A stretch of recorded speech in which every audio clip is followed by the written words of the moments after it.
Assalamualaikum warahmatullahi wabarakatuh. Kami dari kelompok 17 ingin memaparkan materi kami, yaitu spektrofotometer.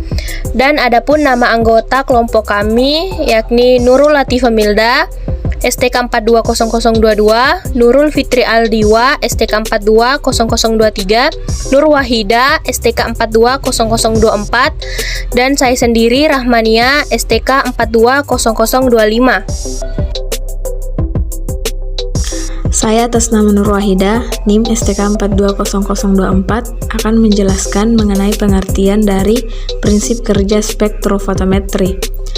Adapun pengertian dari prinsip kerja spektrofotometri adalah bila cahaya monokromatik maupun campuran jatuh pada suatu medium homogen, sebagian dari sinar masuk akan dipantulkan, sebagian diserap dalam medium itu dan sisanya diteruskan. Spektrofotometer adalah salah satu peranti penting dalam dunia medis dan industri kimia. Pada spektrometer dapat menghasilkan sinar dari sebuah spektrum dengan pancaran panjang gelombang tertentu. Dengan kata lain, spektrofotometer adalah metode analisa yang berdasarkan pengukuran serapan sinar. Sinar tersebut bersifat monokromatis oleh sebuah lajur larutan warna dalam panjang gelombang yang spesifik menggunakan monokromator berbentuk prisma. Saya atas nama Nurul Fitri Aldiwa, NIM STK 420023. Di sini saya akan menjelaskan mengenai prinsip kerja spektrofotometer. Pada fotometer terdapat filter dari berbagai warna yang memiliki spesifikasi melewatkan trayek panjang gelombang tertentu.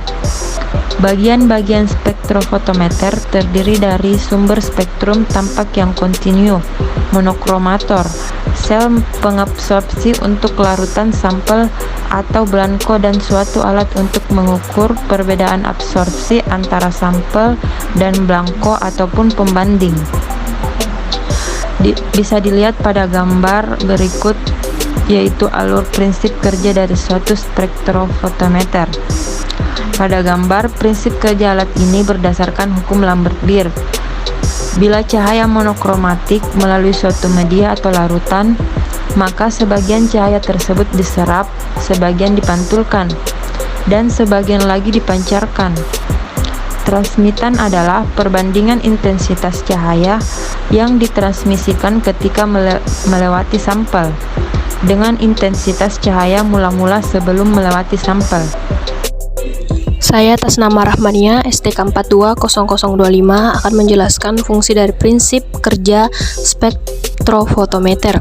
Spektrofotometer adalah alat untuk mengukur transmitan atau absorban suatu sampel sebagai fungsi panjang gelombang.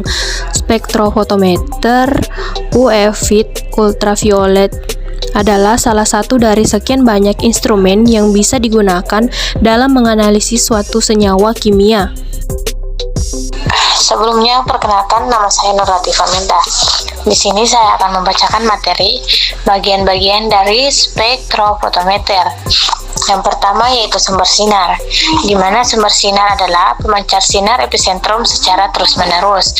Yang kedua yaitu monokromator, di mana monokromator ini merubah sinar polikromatis menjadi sinar monokromatis, dan unsur yang terpenting dari monokromator adalah sistem celah dan unsur dispersif. Yang ketiga yaitu kuvet, di mana karena kebanyakan spektrofotometer melibatkan larutan, maka demikian pada sampel merupakan sel untuk menempatkan cairan di dalam sinar spektrofotometer. Sel harus diisi sedemikian rupa sehingga berkas cahaya lewat larutan sampai dengan seluruh meniskus di atas sinar. Yang keempat yaitu detektor, di mana detektor adalah alat yang mampu mendeteksi dan sekaligus merubah energi sinar menjadi sinyal listrik. Yang kelima yaitu amplifier. Dengan adanya amplifier, sinyal listrik dapat diukur. karena alat penguat arus, sinyal listrik yang dihasilkan sangat lemah. Yang keenam yaitu recorder, di mana recorder merupakan alat pencatat sinyal listrik yang dapat dilihat pada jarum penunjuk skala. Saya Reski Ramadhani. Di sini saya akan menjelaskan kesalahan-kesalahan yang bisa muncul dalam prinsip kerja spektrofotometer.